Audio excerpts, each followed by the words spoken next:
నమస్తే తల్లిదండ్రులు. ఇటీవల కాలంలో విద్యార్థులు డ్రగ్స్కి అలవాటు అవుతున్నారు, గంజాయికి అలవాటు అవుతున్నారు, అలాగే కళ్ళు తాగడానికి అలవాటు అవుతున్నారు. రకరకాల దుర్వ్యసనాలు అంటే హెరాయిన్, కొకైన్ లాంటి డ్రగ్స్కి అలవాటు పడుతున్నారని మనం పేపర్లో, టీవీల్లో చూస్తాం కాదు.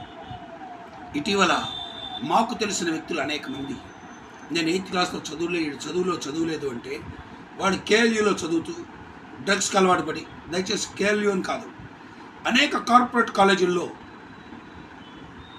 ఇంజనీరింగ్ చదువుతూ, మెడిసిన్ చదువుతూ డ్రగ్స్కి అలవాటు పడి, ఇంటర్మీడియట్ చదువుతూ డ్రగ్స్కి అలవాటు పడి తమ జీవితాలను నాశనం చేసుకుంటూ వాళ్ళు తల్లులను కొడుతుంటే భయంకరమైన నరకం అనిపిస్తున్నారు తల్లిదండ్రులు.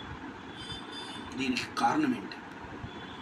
పిల్లలు డ్రగ్స్కి అలవాటు అవడానికి కారణం ఏంటో తెలుసా మీకు? మదర్ టంగ్లో సరైన బోధన లేకపోవడం వల్ల, తెలుగు టీచర్లు సక్రమమైనటువంటి నీతి కథలు, నీతి మాటలు, నీతి వాక్యాలు చెప్పకపోవడం వల్ల, వాళ్ళ మనసుకు నట్టేలాంటి ఒక మదర్ టంగ్లో కూడిన భావాలు తెలియకపోవడం వల్ల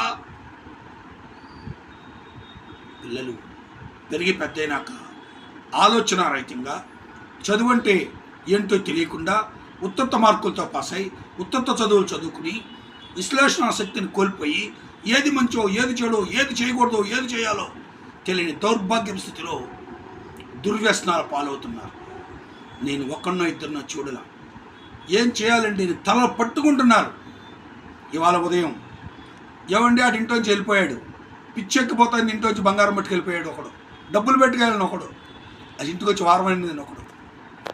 లక్షలు, వీళ్ళంతా కోటీశ్వరుల పిల్లలే. ఇటీవల ఆంధ్రప్రదేశ్లో ఒక స్కూల్ మాస్టరు స్వయంగా చెప్తున్న మాట, రీసెస్ బెల్లులో గంజా ఎక్కడ తినేస్తున్నారోనని టీచర్లు కాపలాలు కాస్తున్నారు రీసెస్ బెల్లులో. అంటే ఒక ప్రభుత్వ పాఠశాలలో రీసెస్ బెల్లులో కూడా పిల్లల్ని నమ్మలేనంత దౌర్భాగ్య స్థితిలో తయారయ్యామంటే ఎంత హీనంగా బతుకుతున్నామో తల్లిదండ్రులు ఆలోచించుకోండి. సబ్స్క్రైబ్ చేయండి, మంచిగా ఆలోచించండి, చదువును నేర్పవలసిన సమయంలో స్కూళ్ళు తమ బాధ్యతను వదిలేసినాయి. నాలాంటి వాడి దగ్గరికి రండి, చదువును నేర్పి ప్రయోజకుడిని చేసి పంపిస్తాను. వాళ్ళు ఎలాంటి విద్యార్థిని నేను తయారు చేయగలను మంచి మాటలతో. సబ్స్క్రైబ్ చేయండి, కామెంట్ చేయండి, లైక్ చేయండి, 10 మందికి పంపించండి. దుర్వ్యసనాలు పాల్గొనడానికి కారణం స్టాండర్డ్ లేని చదువులే.